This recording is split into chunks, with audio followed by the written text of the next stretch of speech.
Joining us today for this segment of Q&A is Wayne Studer. He has spent a number of years working at MECC, also known as the Minnesota Educational Computer Consortium or Company, depending on which year it was. Wayne was the project leader for one of its most successful products, the Oregon Trail 2, and he joins us right now via telephone. Welcome, Wayne. Yeah, how you doing? I'm doing great. First off, can you give us a brief educational background? Because I understand you're also a PhD, so sort of give us a little brief educational background and also how you got involved with MECC. Yeah. Well, I did my undergraduate work at William & Mary. I got a BA in English and also an MA in English. I was the view toward becoming a college professor, and so I went on to the University of Minnesota for the PhD program in American Studies, which is an interdisciplinary field. So after while I was working on my PhD there, in fact, while I was working on my dissertation, a friend of mine who I had known from the university, who was already working at MECC, said that we have a job opening here for a software editor, and would you be interested? Well, I was interested because I was kind of between jobs at the time. I was, again, my long-range view was to be a college professor. But I said, okay, well, this will be good to kind of tide me over while I'm still working on my dissertation. And when I'm all done, I'll, leave and I'll go on to teach. So I started working at MECC. At that time, it was the Minnesota Educational Computing Consortium. It turned out I really liked the work. I was working. My job initially there was to edit software manuals, but little by little, I got more and more into the software development angle. People saw that I had some background. I was in an interdisciplinary background, so I was able to contribute as a content reviewer in a number of fields, especially language and social studies. Then after working as an editor there for a few years, there was an opening for a position of software instructional designer. And so I applied for it, and they accepted me as an instructional designer. So in the late 80s, when I first started working at MECC was in 1983, got my PhD actually in 1984. But I was enjoying my work at MECC so much that I decided, okay, well, at least for the time being, I won't go on and try to teach. I'll just continue working at MECC. And then after I became an instructional designer there and started actually designing children's educational software, I found I loved the work.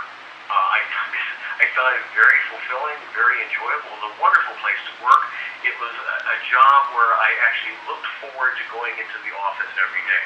And I always consider myself very lucky because not many people can say that they look forward to going into the office to work every day. And yet I did. It was a lot of fun. It was very fulfilling. So anyway, I began working. My primary area for developing MECC software was in the area of social studies.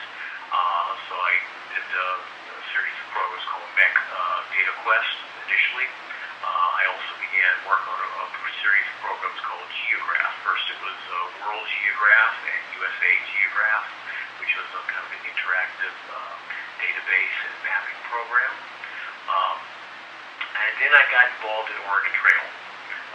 I was the designer for the first Mac version of Oregon Trail originally. And then later we started developing Oregon Trail 2, which was a huge expansion on the Oregon Trail concept. I became the instructional designer for that. At that time, it was the biggest project, software project in MECC's history. And it was our first $1 million project, budget of at least $1 million. And it took about 2 years of development. The usual MECC software timeline was a development of maybe about 3 or 4 months. And yet Oregon Trail 2 took almost 2 years to develop. So it was a big gamble for the company, but it was a gamble that paid off. We made back our entire investment on it within the first 2 weeks of its release. So it was a huge success. Yeah, you mentioned it was a 2-year. That was one of my next question was, when did the process start for the Oregon Trail 2? Was it because the second one was released in 1995? So did it start in 93? Yeah, I would say, and I'm going to have to be approximate in the years here. So Oregon Trail 2 was released in 95. and it must have started around 93. I remember that the whole project was about 2 years. And we're talking from the very genesis. So starting with the research, it was a long research process. It was intensely researched, a lot of artwork, a lot of it was one of the most just about the most complex programs we had done up to that. And so it goes way back to the 70s. But the first microcomputer version was probably in the earlier mid-80s. I can't remember exact year. Because I wasn't the designer then. Other people like Don Rowich was one of the key people in the original development of Oregon Trail. Other people were very involved in it. So I didn't get involved in the whole Oregon Trail story until the late 80s, again, with the first MECC version. When you referred to the MECC version, that was you're not referring to the 1985 version that came out. No, the MECC version came later. Yeah, the 1985 version would have been for Apple II. Okay, so yeah, the MECC version I think was the 1990 release, and I guess you didn't have a role in the 85 version. No, I didn't have a substantial role. At that point, I was still an editor, so the most I would have done at that point would have been to edit the software manual and perhaps served as a consultant. But no, I really had no substantial involvement in Oregon Trail until the late 80s.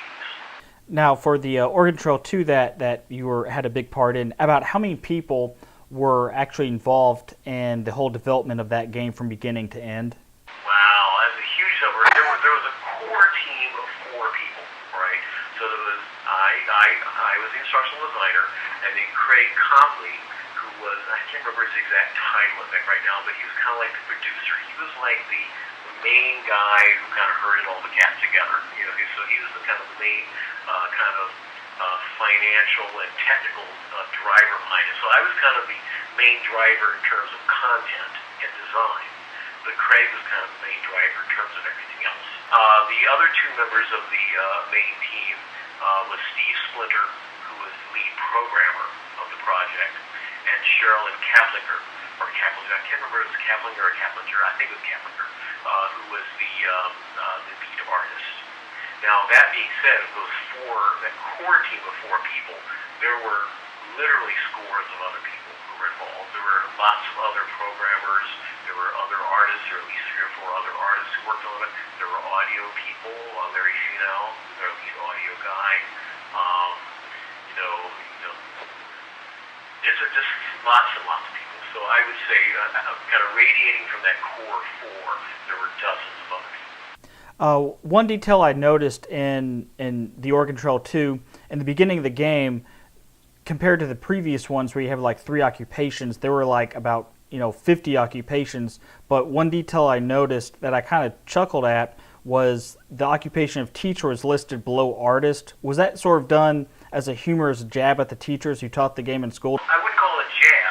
It was a kind of a humorous acknowledgement. In fact, the teachers throughout history have been low paid. So the idea of including a teacher as an occupation you could choose from was both a tribute to the teachers, and the fact that they had so little money was an acknowledgement of the fact that teachers have always been underpaid in our society, at least in my opinion.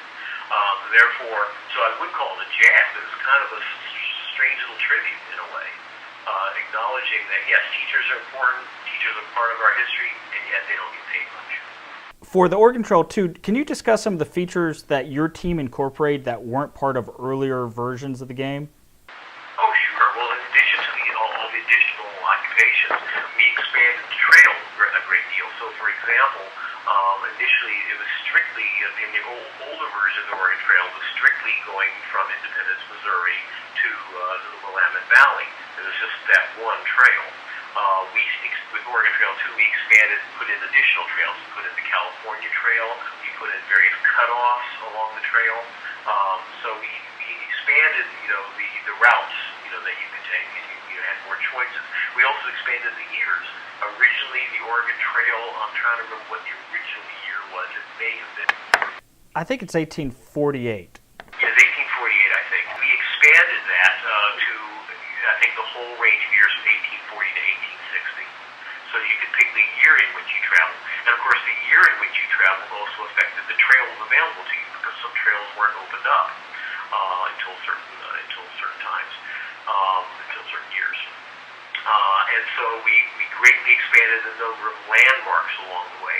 The original Oregon Trail, and I'm going to have to grab a number off the top of my head, I think it had like maybe between 12 and 20 landmarks along the way. I'm not sure exactly how many, but with the Oregon Trail 2, with scores of landmarks. Again, I don't remember the exact number off the top of my head, but it was like, pushing 100, a large number of landmarks that we stopped along the way. We also incorporated more characters into it that you could meet along the way. A great deal more ethnic and sexual diversity came into it.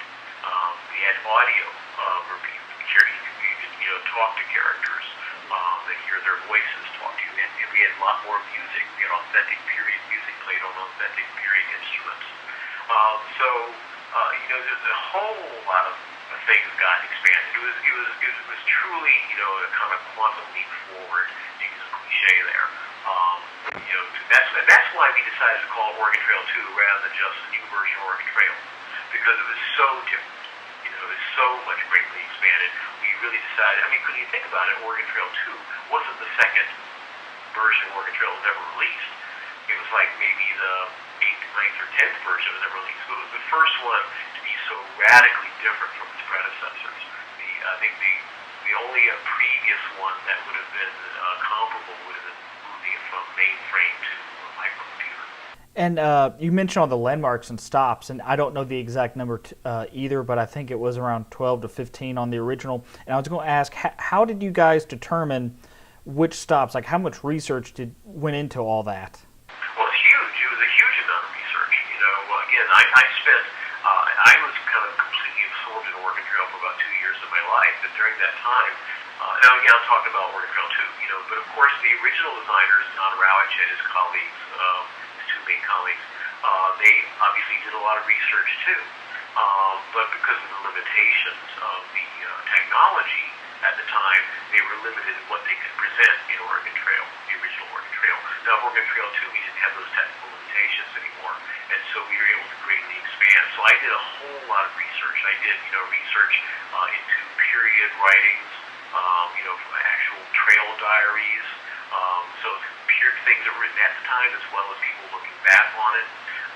We, drew from, period photographs or paintings, as well as modern day photographs and paintings. It was just an awful lot of research. I ate, slept, and drank Oregon Trail for about 2 years of my life, and the first year or so of that was primarily research. The hunting portions of the Oregon Trail series had always been incorporated into the previous games in some way. How did your team, or what did your team do to update the hunting aspect of that? Well, yeah, we brought in more animals. For example, the early Oregon Trail, that it was just okay, you go hunting, and then you hit a key, and it's extremely primitive, and it was kind of like luck of the draw. That it was like almost like a roll of the computer dice whether you actually hit anything or not. They actually said, how often would people be successful in their hunts, and then they rolled it, you could figure that in to the algorithm. Well, with Oregon Trail 2, we were actually able to bring in being able to aim and shoot. So the animals, you see the animals run across the screen, these animated animals, and you try to hit them with the mouse, click and hit them. And of course, again, we would bring certain random factors into play to make it a little bit more complex. We actually made the hunting game much more interactive, much more dynamic than it ever was before. We also brought in the rafting game at the end, which wasn't really there before. You mentioned the algorithms, which I discussed with Philip on my other interview. I guess on the 85 version, there were a lot of details using the algorithms that a lot of players did not realize when it came to the river width and depth, and even the type of river bottoms, and just all kinds of different details that went into it that we didn't really realize it. How did your team use the algorithms to kind of continue that randomness? Well, let me give you an example. Weather. runs throughout Oregon Trail 2. We actually went back and we had meteorological data for those years, and whenever there was like a major occurrence. So, for example, I'm going to draw some stuff out of the head. If we found that there was a trail diary and the people are at Chimney Rock on such and such day in history, and they say, "Oh, we had a terrible thunderstorm," we actually put in a terrible thunderstorm on that day at that location. So first of all, that's one part of the algorithm, was that whenever we had actual historical data to use for the weather, we used it. Secondly, now most of the time we didn't have actual historical data, so instead we used climatic data, actual climatic data. So you could say that, all right, in this part of the trail, this part of along the way, we know that in June, here's the average temperature, here's the average low, here's the average high, here are the extremes, here's how often it tends to rain on that day. And so we brought in those algorithms to say that, all right, here are your odds, here's what is going to be your likely average temperature, but then the extremes would radiate from that. So for example, if your average temperature on a certain day might be 80 degrees, you might have a 30% chance of it being 80 degrees. But on the other hand, you might have a 5% chance of it being 85 and a 5% chance of it being 75, and so forth and so on, kind of radiating effect. You might have a slim chance, you might have a 1% chance of it being the hottest it ever was there on that for that time, or the coldest it ever was.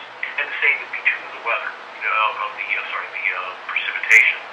What are the odds of precipitation on that day? If you have a 30% chance of rain on a certain day, well, then there's a 30% chance of there being rain in that location on that day in Oregon Trail 2. So there's all these very complex weather algorithms going on. I didn't realize that the weather actually had some kind of historical accuracy to it, or at least some of it, not all of it, as you said, but so you actually took actual trail diaries, and if they had that kind of information, you incorporated that into the game. So, had the weather for a particular place in a particular day that was historically verified, we used that weather for that place for that day. Otherwise, we drew upon, again, averages and extremes to create these mathematical algorithms for the weather in any given location at any given time of the year.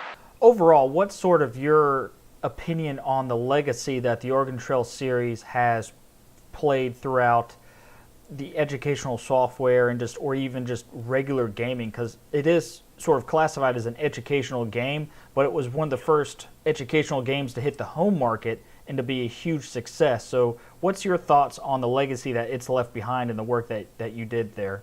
Well, I think it's first of all, it's become a real cultural icon. I mean, even today, you have adults now who are very nostalgic about it. And you see things like on YouTube, you see parodies, you see people talk about it.